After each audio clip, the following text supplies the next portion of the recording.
శ్రీ దామోదర రాజనరసింహ గారికి, అట్లాగే రాష్ట్ర ప్రభుత్వ చీఫ్ సెక్రటరీ గారికి, special chief secretary GAD Ekka గారికి, finance principal secretary Sandeep Sultania గారికి, medical and health secretary Christina గారికి, కన్వీనర్ హనుమంత్ గారికి, ముఖ్యంగా ఉద్యోగ సంఘాల జేఏసీ నాయకులు జగదీశ్వర్ గారికి, శ్రీనివాస్ గారికి, ఇతర జేఏసీ కార్యవర్గ సభ్యులందరికీ, వివిధ సంఘాల నాయకులకి, రాష్ట్ర వ్యాప్తంగా ఉన్నటువంటి ఉద్యోగ వ్యవస్థలో పనిచేస్తున్న ప్రతి ఉద్యోగికి, కుటుంబ సభ్యులకి, పాత్రికేయ మిత్రులకి, మీ అందరికి కూడా ముందుగా నా హృదయపూర్వకమైనటువంటి నమస్కారాలు. ఈరోజు మనం ప్రారంభం చేసుకునేటువంటి న్యూ ఎంప్లాయీస్ హెల్త్ స్కీమ్ అనేది ఇది కేవలం ఒక పథకాన్ని మనం ప్రారంభించుకోవటం ఒకటే కాదు. తెలంగాణ రాష్ట్ర చరిత్రలో ఒక నూతన అధ్యాయానికి ఈరోజు మనం ప్రారంభం మొదలుపెట్టాం. రాష్ట్ర వ్యాప్తంగా ఉన్నటువంటి దాదాపు 8 లక్షల మంది ఉద్యోగులు, పెన్షనర్సు, 9 నుంచి 10 లక్షల వరకు ఉన్నటువంటి వారి మీద ఆధారపడి ఉన్నటువంటి డిపెండెంట్స్కి సంబంధించి ఒక భరోసా, ఓ నమ్మకం, ఒక భయం లేనటువంటి ఒక వ్యవస్థను ఈరోజు మనం న్యూ ఎంప్లాయీస్ హెల్త్ స్కీమ్ ద్వారా క్యాష్లెస్ ట్రీట్మెంట్కి ఈరోజు రాష్ట్ర ప్రభుత్వం తరఫు నుంచి ఇందిరమ్మ ప్రభుత్వం, ప్రజాప్రభుత్వం, కాంగ్రెస్ ప్రభుత్వం ఈ కార్యక్రమాలు చేపట్టింది. ఇది కేవలం ఒక్క రోజులో అయినటువంటి కార్యక్రమం కాదు. ప్రభుత్వాలు పనిచేస్తున్నటువంటి ఉద్యోగ సంఘాలు, ఉద్యోగస్తులు అందరూ కలిసి రాష్ట్ర ముఖ్యమంత్రి గౌరవ రేవంత్ రెడ్డి గారిని, ఈ క్యాబినెట్ని కలిసి ఒక విజ్ఞప్తి చేశారు. అనాదిగా ఈ రాష్ట్రంలో మేము ప్రజల కోసం సేవలు అందిస్తూ ఉన్నాం. దురదృష్టవశాత్తు ఏదైనా జరిగితే ఆ వైద్యానికి సంబంధించినటువంటి ఖర్చుని మేము భరించలేనటువంటి పరిస్థితిలో ఉన్నాం. భరిస్తే కూడా దాన్ని అప్పులమయంగా తెచ్చుకొని తీర్చలేనటువంటి దుస్థితిలో కూడా ఉన్నాం. సమయానికి డబ్బులు లేకపోతే హాస్పిటల్లో వైద్యం చేయలేనటువంటి పరిస్థితి కూడా ఉంది. కాబట్టి రాష్ట్ర ప్రభుత్వం చేపట్టే అనేక ప్రజా సంక్షేమ కార్యక్రమాలని, పరిపాలన సంబంధమైనటువంటి అంశాలని కింది స్థాయి వరకు మేము డెలివరీ మెకానిజంలో మా బాధ్యత పూర్తి స్థాయిలో నిర్వహిస్తూ రాష్ట్ర ప్రభుత్వ కార్యక్రమాలను విజయవంతం చేయడం కోసం ప్రయత్నం చేస్తున్న ఈ సమయంలో మాకు, మా కుటుంబ సభ్యులకు కూడా ఒక భరోసాని రాష్ట్ర ప్రభుత్వం కల్పించాలని విజ్ఞప్తి చేసినప్పుడు ఈ ప్రభుత్వం ఒక క్యాబినెట్ సబ్ కమిటీని నియమించి రాష్ట్ర ప్రభుత్వంలో పనిచేస్తున్న ఉద్యోగ వ్యవస్థ, వారి కుటుంబ సభ్యులు మొత్తం కూడా మన కుటుంబ సభ్యులే, వారందరి యోగక్షేమాలు కూడా చూడాల్సిన బాధ్యత మనదే అని ఒక ఆలోచనని ఈ క్యాబినెట్ నిర్ణయించి ఈ క్యాబినెట్ సబ్ కమిటీకి ఒక బాధ్యత చెప్పింది. క్యాబినెట్ సబ్ కమిటీ చైర్మన్గా నేను ఫైనాన్స్ డిప్యూటీ సీఎంగా బాధ్యత తీసుకొని నాతో పాటు సహచర మంత్రివర్గ సహచర సభ్యులు శ్రీ దుద్దెల శ్రీధర్ బాబు గారు, పొన్నం ప్రభాకర్ గారు, కేశవరావు గారు సుదీర్ఘంగా మీ అందరితో చర్చించాం. రాష్ట్ర ప్రభుత్వంలోని ఉద్యోగస్తుల సమస్యలన్నింటినీ కూడా పరిష్కారం చేయటం కోసం సమన్వయంతో కలిసి ఏ రకంగా ఈ నిర్ణయాలు తీసుకోవాలి, ముందుకు పోవాలనేటువంటి ఆలోచనతో అనేక సమావేశాలు ఏర్పాటు చేశాం. ఆ సమావేశాలలో చాలా విధానపరమైన నిర్ణయాలు కూడా తీసుకున్నాం.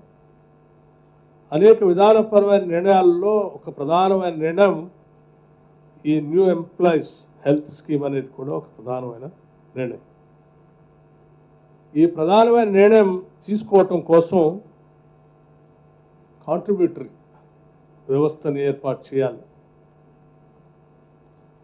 దానికి ఒక ట్రస్ట్ ఏర్పాటు చేయాలి. ఆ ట్రస్ట్లో ప్రభుత్వం నుంచి చీఫ్ సెక్రటరీతో పాటు కావలసినటువంటి కొద్దిమంది అధికారులు నియమించాలి. అట్లాగే ఉద్యోగ సంఘాలకు సంబంధించిన నాయకుల ప్రతినిధులు కూడా ఈ ట్రస్ట్లో పెట్టాలి సమానంగా. ఈ యావత్ అంతా ఒక ట్రస్టీగా ఏర్పడి ఈ ట్రస్ట్ సభ్యులు ఈ రాష్ట్రంలో ఉన్నటువంటి ఈ 8 లక్షల మంది ఉద్యోగుల్లో పెన్షనర్స్కి 9.8 లక్షల డిపెండెంట్స్కి వాళ్ళ అవసరాలు తీరే విధంగా ఈ హెల్త్ స్కీమ్ ద్వారా వారికి కావాల్సిన చర్యలు చేపట్టాలి. ఇది రాష్ట్ర ప్రభుత్వం తీసుకున్న నిర్ణయం. అందులో భాగంగానే హెల్త్ శాఖకు సంబంధించి గౌరవ మంత్రివర్యులు ప్రత్యేకమైన దృష్టి సారించి దామోదర రాజనరసింహ గారు ఈ రాష్ట్ర ప్రభుత్వం తీసుకున్న నిర్ణయాన్ని వెంటనే దీన్ని అమలు చేయటం కోసం ఈ హెల్త్ కార్డ్ని ఈరోజు రాష్ట్ర వ్యాప్తంగా ఈరోజు ప్రారంభోత్సవం చేసుకొని అందించే కార్యక్రమాన్ని కూడా ఈరోజు ఇక్కడ మీ అందరి సమక్షంలో ఏర్పాటు చేసుకున్నాం. ఇది నిజంగా రాష్ట్ర ప్రభుత్వానికి చాలా సంతోషకరమైనటువంటి విషయం. అట్లాగే రాష్ట్ర ప్రభుత్వంలో పనిచేస్తున్న లక్షలాది మంది ఉద్యోగుల వారి కుటుంబ సభ్యులు, పెన్షనర్స్, రిటైర్ అయినటువంటి వాళ్ళకు కూడా సంతోషకరమైనటువంటి వార్త. ఎందుకంటే భవిష్యత్తులో ఎటువంటి ఆందోళన లేకుండా, ఎటువంటి అనారోగ్య పరిస్థితి ఏర్పడినా నాకు ఈ రాష్ట్ర ప్రభుత్వం తరఫున నా వైద్య నిమిత్తం అయ్యే ఖర్చు మొత్తాన్ని కూడా ఈ ప్రభుత్వం ట్రస్ట్ ద్వారా చెల్లిస్తుంది. కాబట్టి నేను ఎక్కడ ఆందోళన చెందాల్సినటువంటి అవసరం లేదని ఒక నమ్మకం, ధైర్యం ఆ ఉద్యోగికి, ఆ కుటుంబ సభ్యులకు కూడా దీని ద్వారా ఏర్పడుతుందని చెప్పడానికి నేను చాలా సంతోషిస్తా ఉన్నాను.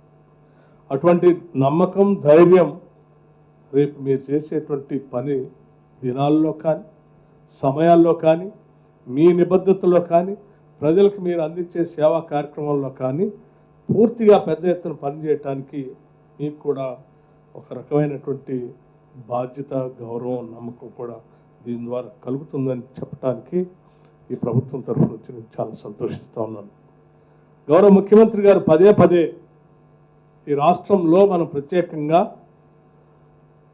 వైద్యం పైన, విద్య పైన ప్రత్యేకమైన దృష్టి సారించి కావలసినంత నిధుల్ని మనం కేటాయిస్తూ ఆరోగ్యమైన తెలంగాణని మనం సృష్టించడమే మన ముందు ఉన్నటువంటి బాధ్యత అని చెప్పి చాలా సందర్భాలు చెప్తూ ఉంటారు.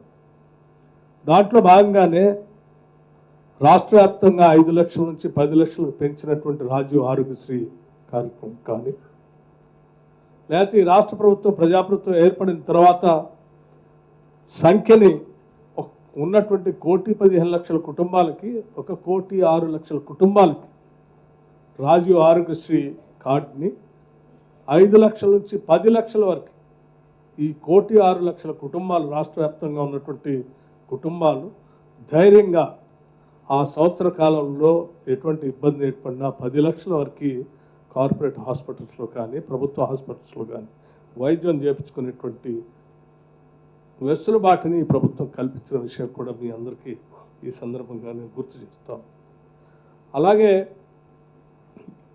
ఈ హెల్త్ స్కీమ్ ద్వారా కూడా దాదాపు 886 ప్రైవేట్ హాస్పిటల్ నెట్వర్క్ ద్వారా ఈ స్కీమ్ ఇంప్లిమెంట్ అయ్యేటట్టుగా క్యాష్లెస్, నగదు రహిత ఇన్పేషెంట్ చికిత్స అందుబాటులోకి వస్తుంది. అట్లాగే ఈ పథకం CGHS ప్యాకేజ్ రేట్లు అనుసరిస్తూ 1,816 వైద్య మరియు శస్త్రచికిత్స విధానాలు కవర్ చేస్తుంది. ప్రత్యేక ఆసుపత్రుల నిర్మాణాత్మక భాగస్వామ్యాన్ని మరియు సవరించిన సిజిహెచ్ఎస్ ఫ్రేమ్వర్క్ కింద పాల్గొనడానికి వారు సముఖతను కూడా వ్యక్తపరిచినందుకు వారందరూ కూడా మేము స్వాగతిస్తూ ఉన్నాం. ఈరోజు ఈ పథకంలో లబ్ధి పొందుతున్నటువంటి ఉద్యోగస్తులు మరియు పెన్షనర్లు ఇప్మిస్ డేటాబేస్తో కూడా అనుసంధానించబడి వారికి ఎటువంటి ఇబ్బంది లేకుండా కార్యక్రమాలు భవిష్యత్తులో జరిగేటట్టుగా పకడ్బందీ వ్యవస్థను రాష్ట్ర ప్రభుత్వం ఏర్పాటు చేసిందని చెప్పడానికి కూడా సంతోషిస్తా ఉన్నాను. అట్లాగే నేను మరొక విషయం కూడా చెప్పదలుచుకున్నాను. గత టీఆర్ఎస్ ప్రభుత్వంలో ఈ రాష్ట్ర ప్రభుత్వంలో పనిచేస్తున్నటువంటి ఉద్యోగస్తుల సంబంధించి ఈ హెల్త్ స్కీమ్ ఎప్పటి నుంచో కావాలని కోరుతూనే ఉన్నారు, అడిగారు, రిప్రజెంటేట్ చేశారు. చాలా సందర్భాల్లో మరి సకల జనులు సమ్మె పేరు మీద ఈ రాష్ట్రంలో పనిచేసిన ప్రతి చిన్న ఉద్యోగం దగ్గర నుంచి పై ఉద్యోగం వరకు పెద్ద ఎత్తున పోరాటం చేసి అందులో పాల్గొన్నారు. కానీ వాళ్ళకు సంబంధించినటువంటి ఈ హెల్త్ స్కీమ్ సంబంధించిన అవసరాన్ని మాత్రం రాష్ట్ర ప్రభుత్వం ఏర్పడిన వాళ్ళ రిప్రజెంటేషన్ రిక్వెస్ట్లు ఎప్పుడు పట్టించుకోలేదు. మన ప్రభుత్వం ప్రజాప్రభుత్వం వచ్చిన రాగానే ఉద్యోగస్తులు అన్నటువంటి సమస్యలు ప్రధానంగా కేవలం ఈ స్కీమ్ తీసుకురావటమే కాదు, 10 సంవత్సరాలు ఈ స్కీమ్ ఇవ్వలేదు. ఉద్యోగస్తులకి అందుబాటులో ఉన్నటువంటి పెండింగ్ మెడికల్ బిల్స్ కూడా క్లియర్ చేయకుండా పెండింగ్ పెట్టిపోయింది.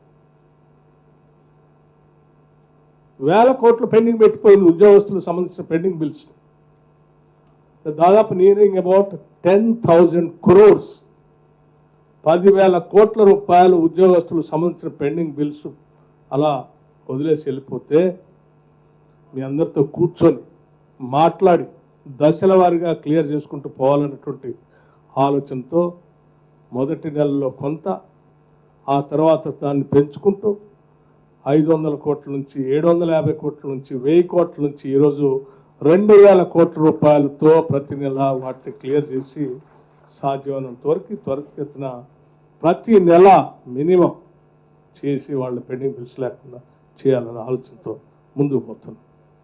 నేను మరొక విషయం కూడా చాలా స్పష్టంగా చెప్పదలుచుకున్నాను. ఆ పెండింగ్ బిల్స్తో పాటు మరీ ముఖ్యంగా మానవీయ కోణంతో మెడికల్ అండ్ హెల్త్ సంబంధించిన బిల్స్ ఏ ఒక్క రూపాయి కూడా ఒక్కరోజు కూడా పెండింగ్ ఉండటానికి లేదు. ఏ రోజు ఆ రోజే క్లియర్ చేయాలని చెప్పి ఆర్థిక శాఖలో నిర్ణయం తీసుకొని టోటల్గా 10 సంవత్సరాల నుంచి పెండింగ్ ఉన్న బిల్స్ కూడా ఈరోజు ఒక్క రూపాయి కూడా పెండింగ్ లేకుండా మెడికల్ బిల్స్ని క్లియర్ చేస్తూ వస్తూ ఉన్నాం.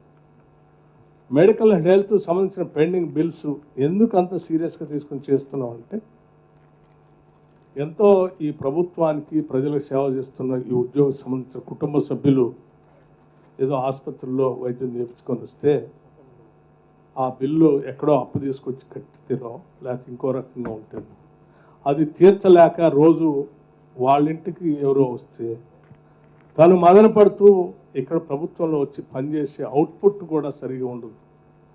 కుటుంబ సభ్యులు కూడా ఏం పని చేస్తామని ప్రశ్నించేటువంటి పరిస్థితి వస్తుంది.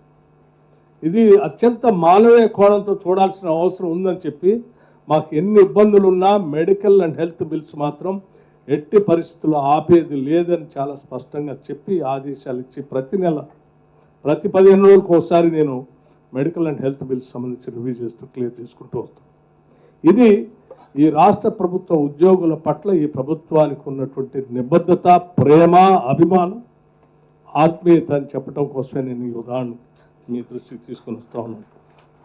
యావత్ క్యాబినెట్ మొత్తం ఎప్పుడు క్యాబినెట్ సమావేశాలు జరిగినా ఆ క్యాబినెట్లో ఉద్యోగస్తులకు సంబంధించిన ఏ అంశం వచ్చినా వెంటనే పాజిటివ్గా స్పందిస్తూ ముఖ్యమంత్రి రేవంత్ రెడ్డి గారి దగ్గర నుంచి మొదలు పెడితే ప్రతి మంత్రి ఈ రాష్ట్రంలో పనిచేస్తున్న ఉద్యోగుల అవసరాల కోసం పూర్తి స్థాయిలో మానవీయ కోణంతో ఆలోచన చేసి ఈ కార్యక్రమాలను చేసుకుంటూ వస్తున్నాం. కాబట్టే ఈరోజు ఇవన్నీ మనం ఇంత త్వరితగతిన చేసుకోగలిగామని ఈ సందర్భంగా మీకు మనవి చేస్తూ మరొకసారి మీ అందరికీ నా హృదయపూర్వకమైనటువంటి అభినందనలు తెలియజేస్తూ we wish you all the best. ఈ కార్యక్రమం ద్వారా మీ అందరికీ ఒకటే విజ్ఞప్తి చేస్తా ఉన్నాం. ఈ ప్రభుత్వం అనేక ప్రజా సంక్షేమ కార్యక్రమాలు తీసుకొని ముందుకు పోతా ఉంది.